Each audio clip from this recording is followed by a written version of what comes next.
Voilà, donc je vous remercie d'être venu et on va traiter argument des terres alloïdiales, j'espère que je le prononce bien.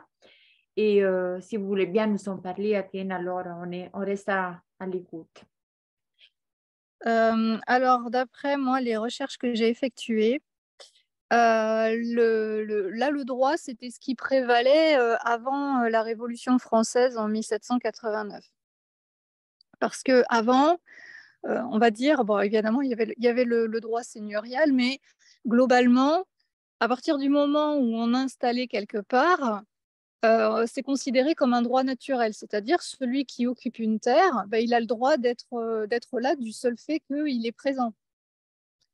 Et Ok, ça a changé en 1789, donc quand il y a eu la Révolution française, et ça a été remplacé par le droit marchand. Donc la terre est devenue une marchandise comme une autre. Avant, c'était pas possible. Avant, on ne pouvait pas vendre une terre. On pouvait l'obtenir soit parce que on a eu un droit par le Seigneur, ou parce que quelqu'un nous a cédé une terre, donc c'était toujours un don, mais ça ne pouvait pas être vendu. tout à fait. Et ça a changé à la Révolution. Alors, pourquoi je vous ai invité? Parce que dans les terres italiques avec lesquelles on collabore, on est justement en train d'étudier cela. Et puisque je voulais vraiment éviter euh, d'en parler encore de façon imprécise, parce qu'il y a tellement de détails historiques qu'on devrait aller en arrière, donc dans le temps, faire les recherches, pourquoi le féodalisme est d'où et comment il est né. Et puis, comment on est arrivé à ces seigneurs du village ou de la commune qui dominent et puis qu'ils se font payer tout, aussi après, aussi avec la terre, qu'en effet, avant, c'était le droit du peuple d'en disposer en tant que gardien. C'est ça un Ouais. petit peu. Maintenant, en France, comment, à travers quelle loi et comment là, voilà, c'est pour ça, vous êtes sûrement beaucoup plus au courant. Alors, donc comme je disais, en 1789, ils ont décidé bah, en fait, ça a été le début de la privatisation de tout, hein, 1789. Donc, on a institué en quelque sorte le droit de propriété. Et la propriété, bien évidemment, elle est inscrite dans le texte fondateur de la République, qui est la Déclaration des droits de l'homme et du citoyen. Maintenant, cette propriété, enfin, on dit toujours, moi j'ai un terrain, je suis propriétaire, mais en fait c'est une sorte de propriété illusoire. Ah, il va y avoir peut-être un petit peu de bruit, là il y a un engin qui passe. OK, ça va. Pour l'instant, ça va. Ce droit de propriété, finalement, il est quand même un petit peu illusoire parce que quand on regarde un document de notaire, par exemple, moi c'est le cas, hein, quand j'ai signé mon document, quand j'ai acheté mon terrain, j'ai d'abord, parce que c'est une habitude que j'ai prise, j'ai d'abord regardé en détail tous les éléments qu'il y avait dans l'acte de notaire, dans l'acte notarial. Et ce que l'on voit, c'est très étrange, c'est que le mot terre ou terrain n'apparaît à aucun endroit. C'est-à-dire Intéressant. que le document, il fait peut-être 27 pages et il n'y a pas un seul endroit où on voit terre ou terrain. Ah oui. La seule mention que l'on a, c'est bien. Alors, bien est écrit en lettres capitales, en gras et souligné. Et le deuxième terme qui apparaît, c'est parcelle. Et Donc, finalement, parcelle, c'est un terme juridique. donc, Et vous c'est nous invitez, excusez-moi si je vous interromps, donc vous nous invitez de regarder les actes de propriété, comme ils sont constitués. On devrait donner un oui, coup oui, d'œil. oui, tout à fait, parce que on croit qu'on a acheté une terre ou un terrain et qu'on en est propriétaire. En Mhm. réalité, on n'a pas acheté une terre ou un terrain parce que, pourquoi? Ben parce qu'il y a une sorte de droit naturel qui prévaut sur tout le reste, même s'ils ne nous le disent jamais, hein, ils ne nous disent jamais ce genre de choses. Le droit naturel, c'est que la terre appartient à tout le monde et que personne ne peut se l'accaparer. Donc, pour pouvoir rendre la terre marchande, en quelque sorte, ils ont été obligés d'inventer une astuce, une supercherie, un peu comme la personne juridique qui est rattachée à l'être humain. C'est qu'ils ont inventé une sorte de fiction attachée à la terre qu'on appelle la parcelle. Et la parcelle, en fait, c'est un terme juridique qui désigne une donnée dans un fichier qui est le fichier du cadastre. Mais ça, c'est totalement fictif. C'est pas quelque chose de réel, le cadastre. C'est un simple fichier avec des coordonnées. Et ces coordonnées, bah, c'est ça qu'on achète, en fait. On achète une ligne de code dans un fichier. Donc, à la paire de la fraude et du non légal, ça veut dire que la fraude, elle se perpétue, elle est appliquée sur un autre document de propriété, toujours Tout à fait. en utilisant un langage qui nous laisse à nous oublier ce que c'est l'origine du droit naturel et nous centrons dans un jeu fictif mental, en effet, qu'il ne correspond pas à la vraie réalité. C'est ça, parce que de toute manière, on est obligé d'utiliser la personne juridique pour faire cet achat, donc pour contracter par l'entremise d'un notaire. Et on obtient quoi? On obtient un titre de propriété. Mais on est juste le titulaire. Ce qui veut dire que qui reste le propriétaire? Ben, c'est toujours la République, puisque la personne juridique, elle appartient à la République. Ok, ça veut dire qu'une fois qu'on se débarrasse de cette, comment dire, cette fiction qui est le contrat de, en effet, oui, c'est un contrat, en effet. Cette fiction, c'est un contrat qu'on a fait sur quelque chose d'inexistant, simplement sur une idée de propriété. Oui, exactement. Exactement, parce que vu qu'il y a l'intervention d'un notaire, ce qui se passe, c'est que celui qui vend le terrain le remet à la République. Donc, le notaire représente la République. Donc, le vendeur va en fait vendre son bien à la République et la République va ensuite s'en saisir pour le revendre à quelqu'un d'autre qui est celui qui achète. Très intéressant. Tous ces détails, c'est... Oui, oui, parce que réellement, nous sommes gardiens des lieux. C'est nous, Oui. comment on dit, c'est cette définition et nous, en OPPT, on utilise justement, on essaie de se débarrasser de toute forme de contrat qu'on a avec les corporations, de toutes les formes possibles, et alors on crée des applications. Ça veut dire on crée un document en disant que nous sommes les gardiens de cet objet ou nous sommes les gardiens des lieux là où nous nous trouvons. En effet, c'est ça la terre libre, en effet.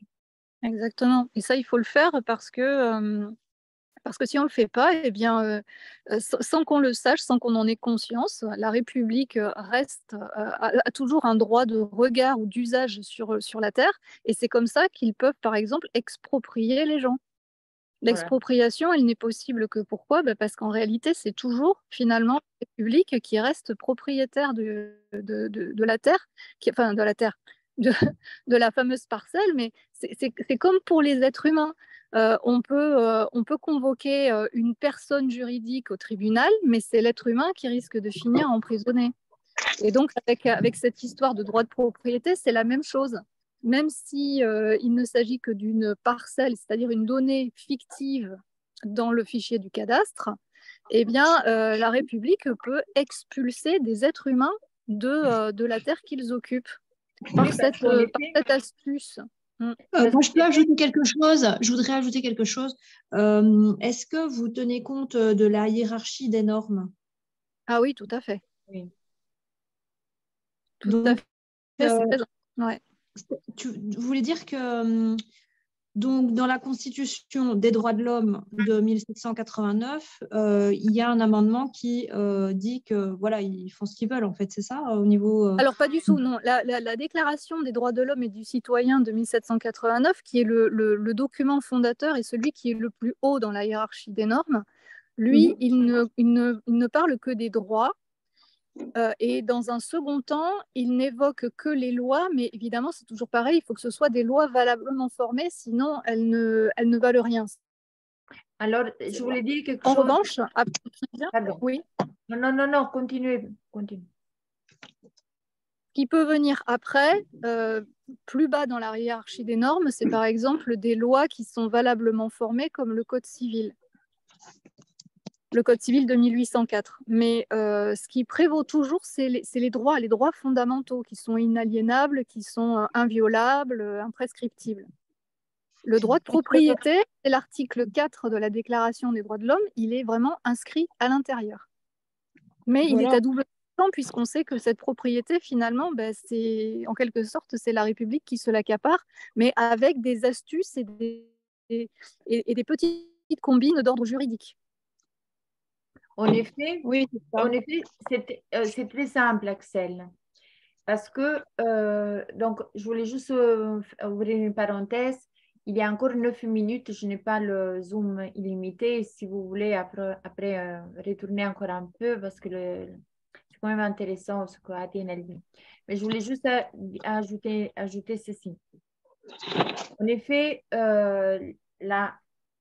disons, la pyramide des normes, c'est sûr qu'avant toute forme, enfin, pour nous, en OPPT, c'est quoi? C'est simplement qu'à travers une procédure, à travers des documents, pour nous, même pas les droits de l'homme, ils existent. Et donc, la seule chose qui vraiment nous tenons compte, c'est que le droit naturel, qu'il a été violé sous toutes les formes possibles, c'est ce qui est le plus naturel au monde à vivre.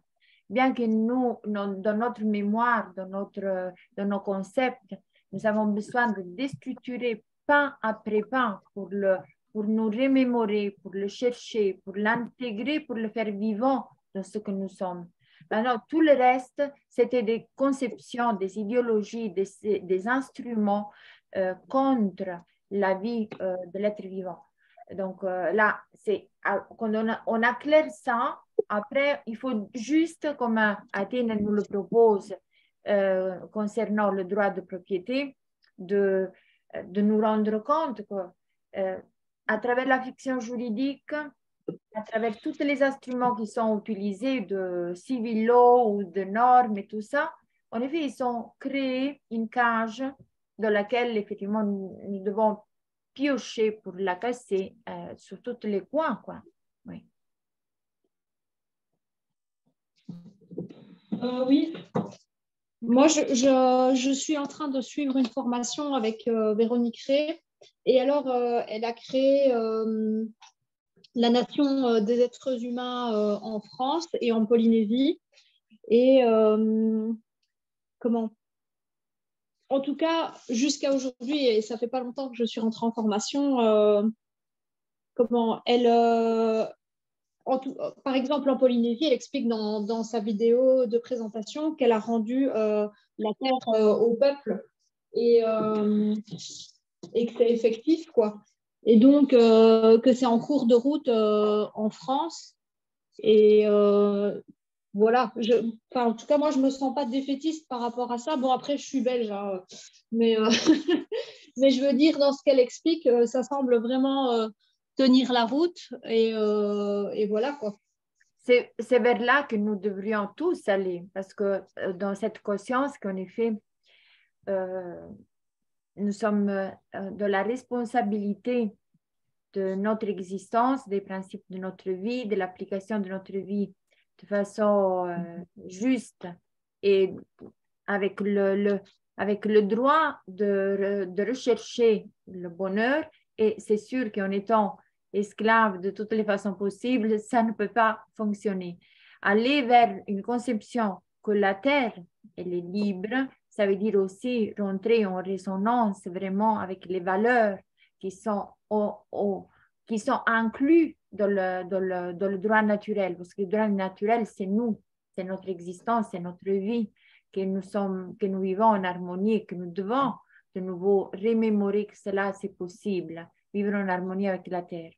Donc, chacun, il a droit à avoir un toit, chacun, il a droit à pouvoir, comme elle dit aussi, cultiver son jardin, chacun, il a droit à vivre dans un espace qui ne nuit pas les autres, mais assez pour lui. Donc, c'est clair que puisque il y a eu qui veulent posséder des parts énormes de terre, ce n'est pas possible. Mais si nous allons dans une conception que nous pouvons reconstruire une façon de vivre en commun sur une terre libre, ça veut dire que nous sommes déjà en train de reconstruire la façon de vivre ensemble sur une autre forme et sur un autre paradigme.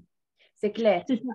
Oui. Ouais, et alors, ce qui est vraiment passionnant dans la formation que je suis, c'est qu'elle va piocher dans le système légal ce qui nous sert et à sa manière, elle réécrit un peu le système, elle réécrit l'histoire en s'appuyant solidement sur des arguments qui existent dans le système légal. Ok. Et comment? Je ne sais plus ce que je voulais dire. Là, je ne sais plus. Il y a un truc qui m'échappe, mais j'ai encore un truc à dire, mais je ne sais plus ce que c'est. Nous, on respecte tous les parcours. Ils sont tous, comme on dit, Oui, en train oui. de déstructurer le système. Pour nous, en OPPT, le système légal, il n'existe plus. Donc, pour nous, c'est déjà à zéro. Hein. Mais ça ne veut pas dire que, comme nous sommes en train de chercher effectivement dans l'histoire tous les pièges, ça ne veut pas dire que nous voulons les ignorer. Hein. Si nous avons la connaissance que là, eux aussi, ils l'ont dit de telle façon, ça veut dire que de cette façon de laquelle, dans un temps, c'était tout à fait accepté parce que ça allait encore dans le respect de la vie. Donc, nous pouvons comprendre que, bien sûr, il faut leur rappeler, mais ça ne veut pas dire qu'il est encore valable pour nous. Ce qui est valable, c'est que l'essence même de ce qu'ils ont voulu dire dans le passé, il existe de toute façon. Oui, et alors ce que j'avais envie de dire aussi, c'est que dans ce qu'elle explique, bon, alors du coup, c'est pas tout à fait raccord avec le point de vue OPPT, parce que du coup, elle ne nie pas l'existence du système légal, elle s'en sert. En vérité, dans ce qu'elle explique, c'est qu'on est soumis au droit négatif et que le droit positif est nul et non avenu. Oui, Et du coup, ça élimine certainement beaucoup de choses. Je ne sais pas dans ce qui légifère par rapport aux affaires de propriété, s'il s'agit essentiellement de quel type de droit il s'agit, quoi. Voilà. Nous sommes en train de regarder dans la même direction, de toute façon. Maintenant, Oui, voilà. c'est pas que un chemin, il est, comment on dit, disons, PPT, c'est radical. On est arrivé. Le droit naturel, il est sur Terre, de façon, à travers une procédure de droit international. De toute façon, qu'est-ce qu'il a répristiné notre droit à l'existence libre de son droit naturel? Maintenant, ça revient au même. Si maintenant quelqu'un veut se servir encore en le rappelant qu'à l'origine, il y avait ça, il y avait l'autre, je vous répète, c'est l'essence qui compte. Oui, c'est ça. Voilà. Et je ne sais pas si ça peut être vu comme ça, mais j'ai l'impression que dans la transition, la proposition de Véronique est positive, à mon avis, parce que justement, ça permet d'instaurer un dialogue aussi avec les personnes qui ne peuvent pas faire dans leur conscience sans le système légal. Et voilà. Et du coup, ça peut simplifier quelque part les transactions parce qu'elle fait plier tout devant elle, pas du moins dans ce qu'elle a expliqué, tout devant elle se plie, tout le système légal se plie, quoi. Donc, c'est quand même intéressant. Enfin, voilà. Oui, nous voulons le faire plier tout complètement, pas en petites parcelles, vous voyez. Donc, Ouais. je veux dire, au PPT, c'est donner l'ambition de forecloser 195 pays du monde. Ce n'est pas n'importe quoi qu'elle a fait. Je répète, tout ce que nous pouvons faire maintenant en individuel, tout est bien. L'important que nous arrivons à obtenir globalement ces résultats parce que c'est clair que nous ne pouvons pas continuer